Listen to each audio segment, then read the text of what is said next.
Ikiwa zimebaki siku chache kuelekea mchezo wa Juni 15 wa dabi ya Kariakoo ambao uliahirishwa Machi 8 na bodi ya ligi, Rais wa Yanga Engineer Hersi yeye yuko nchini Marekani, ni kama hana habari hivi na dabi ya Kariakoo hiyo ya Juni 15. Msimamo wa klabu ya Yanga ni kwamba hawachezi mchezo huo na walitoa matakwa yao yakitekelezwa, wao wapo tayari kucheza dabi ya Kariakoo. Lakini kwa hivi sasa Engineer Hersi yeye yuko nchini Marekani na klabu ya Yanga imetoa taarifa hii ya kumpongeza akiwa huko nchini Marekani kwa kuhitimu masomo yake. Yenyewe imetoa taarifa ya hongera sana rais wa klabu yetu, mwenyekiti wa vilabu barani Afrika Engineer Hersi, kwa kuhitimu programu ya Business of Entertainment Media and Sport katika chuo kikuu cha Harvard nchini Marekani, taasisi bora zaidi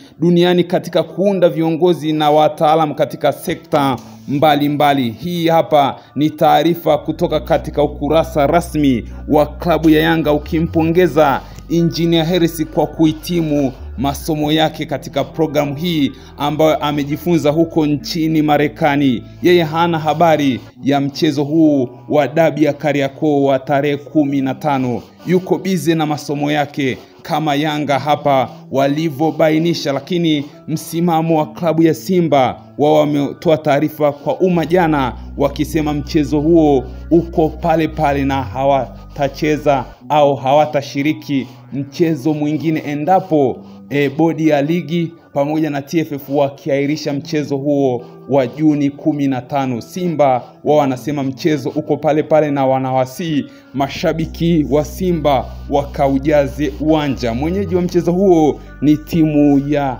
Yanga, lakini kwa hivi sasa Yanga wao hawapromoti mchezo huo. Wao wanachopromoti ni kwamba hawachezi mchezo huo.